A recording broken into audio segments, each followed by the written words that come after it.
Laidą remia Fakto Auto, naujausi Hyundai crossoveriai, įvairūs modeliai kiekvieno skoniui. Laidos rėmėjas rrr.lt. Raskite savo dalį.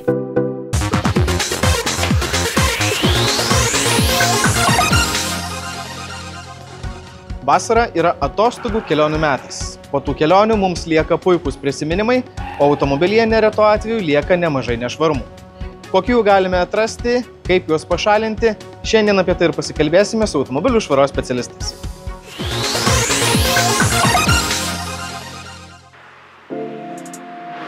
Vasaros atostogų kelionės dažniausiai būna ilgos tiek nuvažiuojamo atstumo, tiek automobilyje praleidžiamo laiko atžvilgiu, todėl važiuodami neretai užkandžiaujame ar gurkšnojame gėrimus.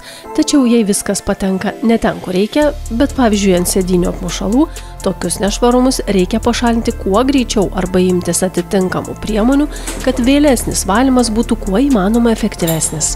Ypatingai svarbu valyti greitai paviršius, bent jau juos praskiesti, tai yra, kai mes juos ištepame kažkokią tai pigmentinę, sakykime, medžiagą. Kava, sultis, limonadai ar panašus gėrimai, kurie savyje turi kažkokių tai dažiklių, pigmento daug, tai šios medžiagos yra tuo pavojingos, kad jas gali būti po to labai sunku išvalyti kokybiškai. Jeigu turime išpiltą kavos dėmę, mums reikia atskiesti kuo daugiau vandens tą kavos dėmę, kad tas pigmentas jisai būtų išskaidytas per didesnį kiekį vandens, tai bus jį gerokai lengviau pašalinti.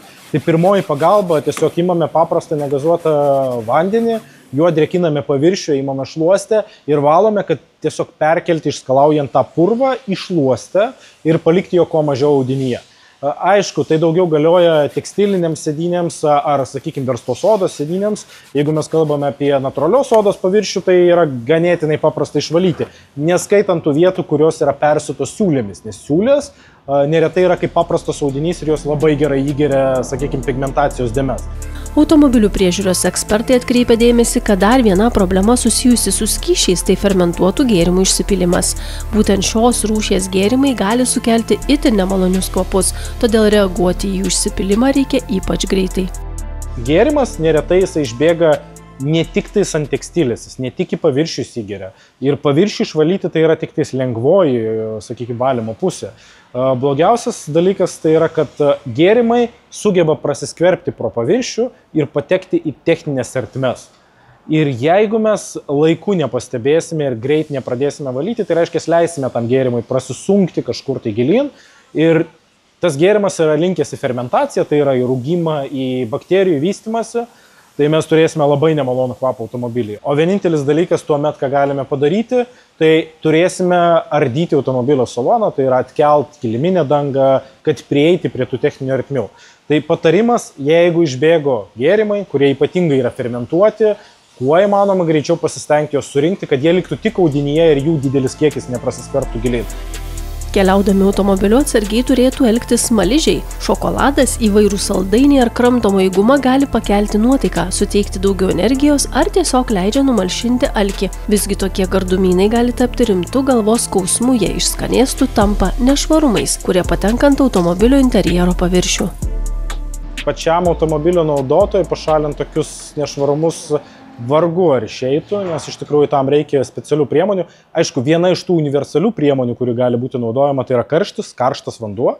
Karštas vanduo lygiai taip pat lengvai pašalina druskas, išskalauja, lygiai taip pat atlipdo lipnes apnašas, bet greičiausiai, kad tos vienos priemonės tikrai nepakaks ir yra specialios priemonės skirtos tirpdyti, sakykime, klijam, gumai, žalos automobilio salonui. Tai nerekomenduočiau bandyti jų pašalinti gumų ar, sakykime, kažkokių labai stipriai lipusių saldainiukų, tai šitoje vietoje tikrai patarčiau kreiptis į specialistus.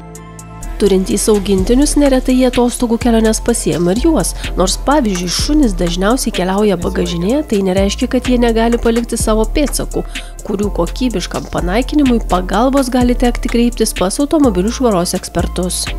Jeigu mes turime ilgaplaukį gyvūną, tai neretai tų plaukų yra daug, bet jie yra pakankamai lengvai pašalinami.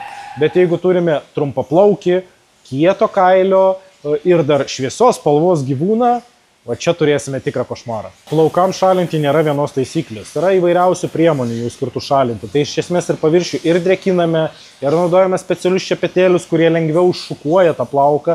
Naudojame yra suslėgtas oras, kuris šiek tiek atkelia tą plauką iš paviršius. Bet yra net tokių atvejų, kai tu neturi jokio kito pasirinkimo, kaip tiesiog po vieną plauką išrinkti.